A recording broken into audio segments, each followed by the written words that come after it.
मी माझे engineering complete झाले electronics and telecommunication. त्याच्यानंतर मी as a front end developer job केला आणि त्याच्यानंतर मग माझं काही करण्यासाठी गॅप होता. सो मी पुणेरी पॅटर्न जॉईन केलं, फुल स्टॅक डेव्हलपरचा कोर्स केला, तर तिथून मला प्लेसमेंट्स भेटले. पुणेरी पॅटर्न म्हणजे आपुलकीचा हात आणि विश्वासाची साथ, IT करिअरची खरी सुरुवात.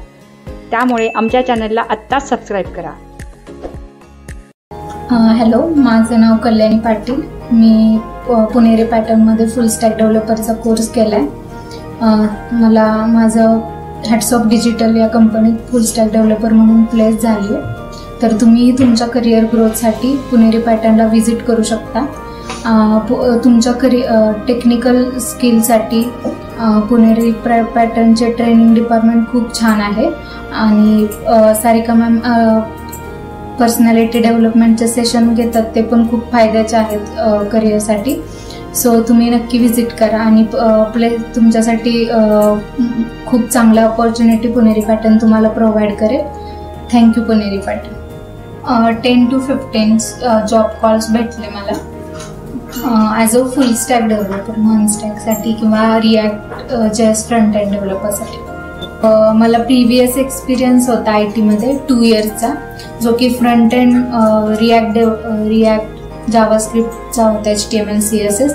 आणि मी next opportunity as a full stack डेव्हलपरसाठी ट्राय करते. तर मोस्टली मी मॉन स्टॅकवर इंटरव्ह्यू दिली. मी माझे गॅप झालेला आहे, त्याच्यानंतर मी जॉब ऑपॉर्च्युनिटी शोधत होते.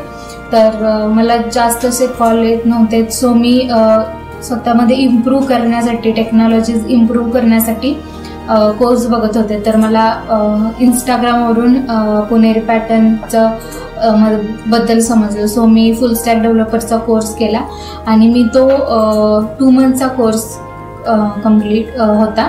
सो मी तो कम्प्लीट केला आणि त्याच्यानंतर मला प्लेसमेंट्स भेटले. छान प्लेसमेंट झाले, पॅकेज पण चांगले भेटले. तर थोडंसं टाळ्या वाजून आपण अभिनंदन करूया. कल्याणी, काय वाटते, म्हणजे आमचे जे स्टुडंट आहेत, फ्रेशर आहेत सगळे, फुल स्टॅकचे पण काही आहेत, सो त्यांना काय माहिती, आता सध्या कंपनीचं काय एक्सपेक्टेशन आहे, आपण किती प्रिपरेशन केलं पाहिजे?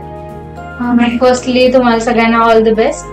आणि तुम्ही प्रिपरेशन करताना थेरॉटिकली कमी प्रिपरेशन मीन्स थेरॉटिकली करा असं करू नका असं म्हणत नाहीये, पण थेरॉटिकली पेक्षा प्रॅक्टिकल प्रिपरेशन खूप जास्त करा, जेणेकरून तुम्हाला इंटरव्ह्यूचे क्वेश्चन्स पण देता येतील, पास करता येतील. सो आता फर्स्टली इंटरव्ह्यूच्या आधी मोस्टली असाइनमेंट असतात, सो ते तुम्हाला टॅकल करता येतील. त्यासाठी तुम्ही प्रॅक्टिस खूप करा.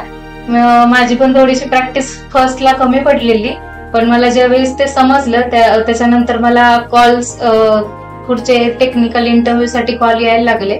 सो तुम्ही त्याच्यावर फोकस करा असंच मला वाटतं. चालेल. सो थ्रूआउट जर्नी तुम्हाला म्हणजे नाही का काय चॅलेंजेस आले? आता समजा तुम्ही बरेच इंटरव्ह्यूज दिले, सो नेमकं काय रिझन असतं किंवा आपण काय प्रिपरेशन केलं पाहिजे? कारण फुल स्टॅक मध्ये बरेच इंटरव्ह्यू राऊंड असतात. हो.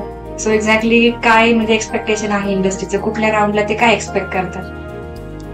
मोस्टली टेक्निकल राऊंडला त्यांना असं वाटत, त्यांना मोस्टली की टेक्निकलला बेसिक एक्सपिरियन्स वाईज ते क्वेश्चन विचारतात. तर मोस्टली बेसिक क्वेश्चन विचारतात. किती पण तुम्हाला एक्सपिरियन्स असू दे, कोणत्याही टेक्नॉलॉजीवर बेसिकला ते क्वेश्चन विचारतात. जे काही त्यांना प्रॅक्टिकल नॉलेज घ्यायचं असतं ते मोस्टली ते असाइनमेंट किंवा प्रॅक्टिस टेस्ट देतात, त्यातून ते घेतात. आणि टेक्निकलला ते फक्त बेसिक तुमचं किती क्लिअर आहे त्याच्यासाठी ते ट्राय करत असतात. आणि HR ला काही तुमचं पॅकेजेस वगैरे याच्या रिलेटेड मोस्टली डिस्कस करतात. ओके. सो मग ऍज अ फ्रेशर जर आपण, आता तुम्ही तर एक्सपिरियन्स, सो मग तुम्ही तर त्या फेज मधून ऑलरेडी गेलात, मग ऍज अ एक्सपिरियन्स काय पॅकेज बद्दल एक्सपेक्टेशन ठेवलं पाहिजे किंवा काय एक्सपेक्ट केलं पाहिजे? पॅकेजचं असं खूप अनुभव येतात की आपल्याला जास्ती पॅकेज पण भेटू शकतं आणि की थोडेसे HR असतात ते निगोशिएबल करतात की नाही तुम्ही एक्सपिरियन्स पण तुमचा असा आहे, बरं ठीक आहे, मग त्याला आपल्याला टॅकल करावं लागतं की हाय म्हणजे मला तुम्ही एवढं का पॅकेज द्यायला पाहिजे. किंवा आता माझा फर्स्ट वाला एक्सपिरियन्स होता तो फक्त रिॲक्टला फ्रंट एंड होता, तर मला फुल स्टॅक मध्ये जायचं होतं. सो मी त्यांना असं कन्व्हिन्स करायचा प्रयत्न करत होते की मी आता फुल स्टॅकला मूव्ह होते. सो मला पॅकेज इन्क्रीज माझा आधीच आहे त्याच्यापेक्षा. सो तुम्ही फ्रेशर्स असाल तर मग त्यावेळेस तुम्ही त्याच्या फुल स्टॅकचं सध्याचं त्या कंपनीचं कितीचं पॅकेज देते आणि त्याच्यावर तुम्हाला किती भेटेल याच्यानुसार तुम्ही पॅकेजसाठी बोल. ओके, म्हणजे आपण एक एक्सपेक्टेशन घेऊन चालू पण पाहिजे. चालू पण पाहिजे. ओके, नाईस, चालेल. सो थ्रू आउट जर्नी जसं आता तुम्हाला म्हणजे बरेच मुलं क्लास करतात पुणेरी पॅटर्न मध्ये, तर हा आमचा खूप फेवरेट क्वेश्चन आहे की म्हणजे ओव्हरऑल जी जर्नी होती त्यामध्ये पुणेरी पॅटर्नचा कुठला असा पार्ट होता की जो तुम्हाला बेस्ट वाटला? ट्रेनिंग बेस्टच आहे, त्यात काही वादच नाही. पण प्लेसमेंट खूप चांगली आहे, कारण मला प्लेसमेंटचे भरपूर कॉल भेटत होते as a experience person. But mostly का कॉल स्किप होत होते कारण माझा एक्सपिरियन्स जास्त होता आणि माझं पॅकेज पण जास्त होतं. त्यामुळे मोस्ट का कॉल म्हणजे याच्यावरच कॉल करत नव्हते. सो त्या बाबतीत मला खूप मदत झाली प्लेसमेंट टीमची. ओके, सो प्लेसमेंट टीम साठी एकदा आपण करिअर गॅप म्हणजे मला त्याबद्दल एवढं काही इश्यू आला नाही की माझं एक्सपिरियन्स चांगलं होतं त्यामुळे त्यांनी काय एवढा विचार केला नाही. त्याबद्दल एवढा इश्यू झाला नाही त्यामुळे त्यांनी. आणि त्यात मी कोर्स करत होते हे सांगितलेलं, त्यामुळे त्यांनी एवढं विचारलं नाही याच्याने. त्यामुळे एवढा काही प्रॉब्लेम येत नाही. सर स्किल असेल तर स्किल असेल तर कारण आपण मोस्ट करिअर गॅपचा मेन हेतू काय असतो की त्याच्यामुळे काय होतं की आपण हे जे टेक्नॉलॉजी आहे त्यांच्यापासून दूर राहतो. पण आपण काही असेल तर ते नाहीच विचार करत की बाबा आहे नॉलेज, काहीतरी रिझन असेल गॅपचं. सो ते नाहीच विचार करत असं जर तुमचं टेक्निकल स्ट्रॉंग असेल. फुल स्टॅक कोणत्या टेक्नॉलॉजीमध्ये केलाय? मन स्टॅक म्हणजे क्लास मी जावा मध्ये केलाय, पण मला Node.js येत होतं. सो मी प्लेस झाले ॲज अ मन स्टॅक. जावामध्ये ऍडव्हान्स जावामध्ये आपण जे कॉन्सेप्ट त्याच्यामध्ये कोणते इम्पॉर्टंट आहे? मी ऍडव्हान्स जावावर असं मला कॉल नाही भेटला. बट ऍडव्हान्स जावा आता सध्या तरी बॅकएंड चालू आहे मोस्टली बॅकएंड मध्ये. तर त्याचे एवढं माझे इंटरव्ह्यू झालेच नाहीत ऍडव्हान्स जावावर. ऍक्च्युली त्याचा फ्रंट एंडचा जास्त स्किल. मला फ्रंट एंडला एक्सपिरियन्स जास्त. जावास्क्रिप्ट आणि रिॲक्ट मध्ये जास्त त्यांना कॉल्स घेतले. असं प्रेशर क्राऊड आहे, कोणी वर्क एक्सपिरियन्स तुमच्यासारखे पण येतात ठराविक. सो याच्यामध्ये तुम्ही मुलांना जसं तुम्ही ट्रेनिंग घेत होते, याच्या व्यतिरिक्त तुम्ही कोणते प्लॅटफॉर्म युज करायचे की जे स्टडीसाठी एक्स्ट्रा मुलांना ठीक आहे इथं टास्क मिळतोय त्याच्यापेक्षा आणखी काय प्लॅटफॉर्म युज केले पाहिजे तुम्हाला? हॅकर रँक आणि हॅकर 2 वेबसाईट आहेत फ्रेशर्ससाठी पण आहे ज्याच्यावर आपण आपल्या टेक्नॉलॉजी सिलेक्ट करू शकतो. पहिल्यांदा तर सपोज मला रिॲक्टवर करायचं तर मी पहिला जावास्क्रिप्ट शिकून घ्यायचे, HTML चे टास्क करायचे. सो माझं तिथं क्रेडिट स्कोअर पण असायचा, तो इन्क्रीज होत गेला. आणि काही कंपन्या ना त्याच्यावर पण एक्झाम किंवा कोडिंग राऊंड घेतात. सो त्यांना समजतं की बाबा हे याच्यावर वर्क केले त्यांनी, ह्यांचा क्रेडिट स्कोअर चांगला आहे. सो तिथं फायदा भेटू शकतो त्याचा. हॅकर रँक आणि हॅकर रँक आहे स्टॅकसाठी. दुसरी गोष्ट की तुम्ही ट्रेनिंग तर घेत होते, पण टेक्निकल सेशन तुमचं काय 1-2 तासाचं जे काय होत असेल ते तुमचं सॉफ्ट स्किल, त्याच्या व्यतिरिक्त तुम्ही स्टडीसाठी प्रॅक्टिससाठी किती वेळ द्यायचे? कारण हे टोटल मुलं जे आहेत ना, काही जण ग्रुप आहे ना, हा जो ग्रुप आहे तो डिग्री पर्सिंग माणूस आहे पुस्तकांचे काम. सो मुलं करतात डेडिकेटली सगळं प्रॉपर काम, तेवढा वेळ देत आहेत. किंवा बाकीच्यांना की जे आता सेशन पुरतं मर्यादित राहतात, घरी जाऊन प्रॅक्टिस करतो, स्टडी करतो, एक एन्व्हायरमेंट आहे, इथे किती मुलांनी डेली वेळ द्यायला पाहिजे किंवा कसा स्टडीचा प्लॅन करायला पाहिजे? गाईड करू. स्टडीचा प्लॅन म्हणजे सकाळी असो किंवा संध्याकाळी कोणत्याही टाइमला ट्रेनिंग असू दे, त्या ज्यावेळेस तुम्हाला जे ट्रेनिंगला झालं ना ते मी त्या दिवशी कम्प्लीट करणारच. मग तो कोणत्याही वेळी करा, किती टाइम लागेल. एखादं ट्रेनिंग सेशनला एखादा अवघड असतं तर त्याला जास्त टाइम लागतो, तर ते मी त्या दिवशी कम्प्लीट करेन एवढाच फोकस ठेवायचा आणि त्यात जास्त प्रॅक्टिस करेन. किंवा त्याच्यावर मोस्टली आता इम्पॉर्टंट पॉइंट असेल ज्याच्यावर इंटरव्ह्यूला जास्त क्वेश्चन, तर त्याचे क्वेश्चन शोधायचे. मी माझी स्वतःचे क्वेश्चन्स लिहिलेले होते, त्याच्यात आन्सर्स जे इंटरव्ह्यूला विचारतात असे मी काढलेले होते स्वतःचे. तर तसं केलं तर ते इंटरव्ह्यू प्रिपरेशनसाठी परत थोडं फायदाच पडतं. प्रॅक्टिस टेस्ट असेसमेंट हा मोस्टली एक वेळ इंटरव्ह्यू देणं खूप सोपं, की क्वेश्चन समोर विचारलाय, हा येते मला आन्सर, मला एवढं तरी माहिती आपण सांगू शकतो. पण ती असेसमेंट असते ती कम्प्लीट करणं म्हणजे अर्ध जरी केलं तरी त्यांना पूर्णच हवं असतं. ते प्रत्येक गोष्ट त्यांना कम्प्लिटलीच पाहिजे असते, तिथे आपण रिझन देऊ शकत नसतो. आणि मेन म्हणजे ते प्रॅक्टिकल नॉलेज त्याच्यावरून कळतं. माझा प्रायर एक्सपिरियन्स होता तो रिॲक्टचा होता आणि मोस्टली मला कॉल पण मन स्टॅक साठी भेटले, सो मला रिॲक्ट वरच जास्त क्वेश्चन होते.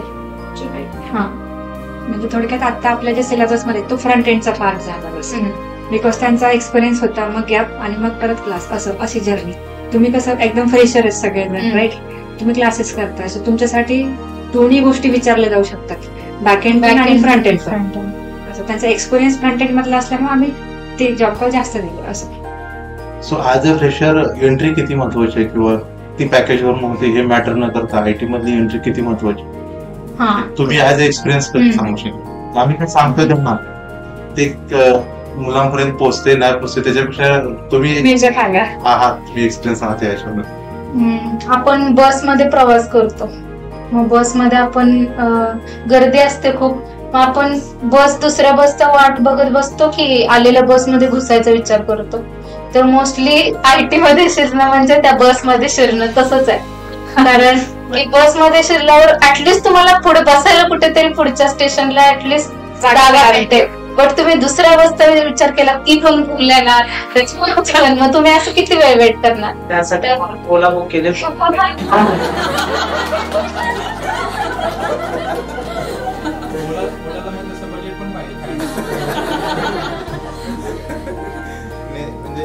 हे आन्सर खूप छान होतं. नाही खरंच आयटी मध्ये शिरणं खूप इम्पॉर्टंट. एकदा शिरलं की आपल्याला त्याचं नॉलेज येत जातं की पण आपल्यात काय एनहान्स केलं पाहिजे. मी माझं सांगते, मी कोर्स पास आउट झाले, त्याच्यानंतर अँग्युलरचा कोर्स केलेला, पण मला जॉब भेटला रिॲक्ट मध्ये. देन मी रिॲक्ट शिकले, रिॲक्ट कम्प्लीट केलं, परत काही कारणाने जॉब सोडला, परत क्लास लावला. ऍटलीस्ट मला फुल स्टॅक मध्ये जायचं होतं म्हणून मग परत रिॲक्ट मुळे जावास्क्रिप्ट नोड जे शिकले होते त्याच्यामुळे मन स्टॅकचा जॉब. असं म्हणजे एकदा पडलं की आपल्याला कळतं की बाबा कोणत्या टेक्नॉलॉजीज ट्रेनिंगला आपण कुठे गेलं पाहिजे, प्रोजेक्टच्या रिक्वायरमेंट काय आहेत हे सगळं समजतं. त्यामुळे आपण पुढे जाऊ शकतो, करिअरला चांगला पाथ भेटतो. म्हणजे थोडक्यात कुठली तरी बस पकडून आपल्याला पुढे जायचं, moral of the story. Again ma'am, म्हणजे आतापर्यंत म्हणजे इंटरव्ह्यू सिलेक्शन झालं, त्याच्या अगोदर तुम्ही किती वेळा रिजेक्ट झाले? कारण की रिजेक्शन झालं ना, मुलांना म्हणजे निगेटिव्हिटी तयार होते की मला येत नाही, मी करू शकत नाही, असे काहीतरी प्रॉब्लेम आहे. हा, मला पण 1-2 वेळा वाटलं असं किती देणार, असं मी एका पॉइंटला असं विचार करत होते की आता काय करायचं. मी ट्राय करत होते, सर पण मला प्लेसमेंट देत होते, मग मी ट्राय करायचे. तरी पण मी सरांना बोलायचं, रोज कॉल करायचे की सर मी आता हे करू का काय करू. आणि मेन म्हणजे माझं एक मला वाटलं की मी कधीच माझं होप सोडला नाही आणि जे प्रॅक्टिस करत होते ते नाही सोडलं. कारण जर आपण त्या विचार केला हा मला एवढे आता रिजेक्ट झालं असं तसं, तर असा विचार केला की आपण आपली प्रॅक्टिस बाजूला ठेवलं. पहिली गोष्ट आपण अभ्यास करायचं सोडतो, बाकी सगळ्या गोष्टी करतो पण ते अभ्यास करायचं सोडतो. ते न करता बरं मला दुसरा कॉल कशावर भेटणार आहे हा विचार करायचा. आपण प्रॅक्टिस केलं तरच आपल्याला दुसरा कॉल करणार, सो आपण ते सोडायचं नाही, एवढंच. आणि आपण जे क्लास करतो, काय मुलांना काय आपण क्लास लावलो, मग आपल्याला जॉब द्यायची गॅरंटी क्लास घ्यायची, आपण काहीच करत नाही असं गैरसमज होतो. तर क्लासच्या अभ्यासासोबत आपण पॅरलल किती अभ्यास करायला पाहिजे, किंवा त्याच्या व्यतिरिक्त पण अजून किती अभ्यास करायला? आता सपोज की कोणताही क्लास असू दे, किती तुम्हाला शिकवलंय ना त्याच्यावर ते मी आज कम्प्लीट करणारच कसल्याही परिस्थितीत.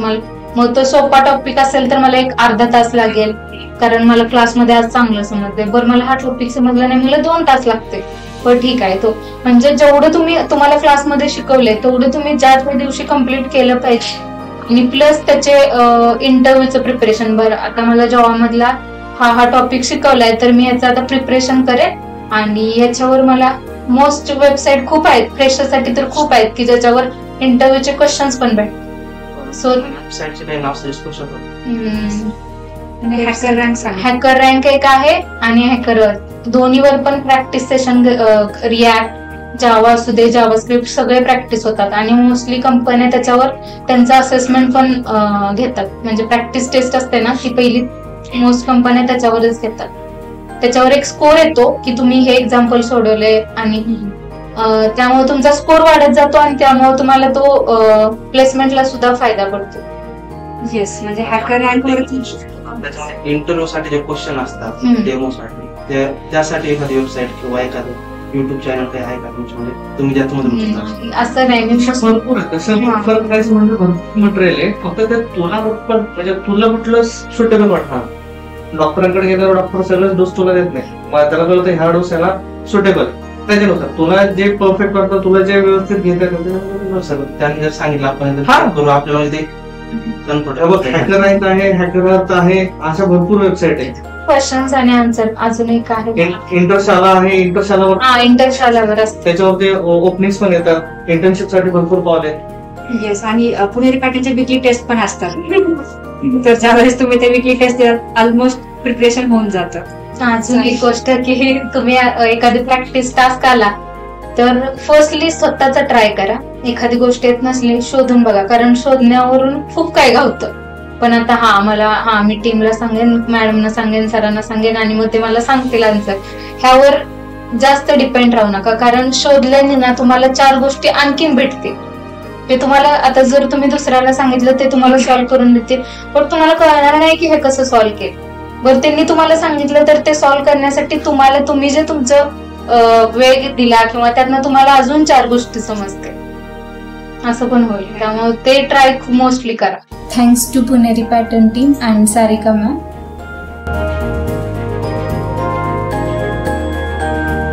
पुणेरी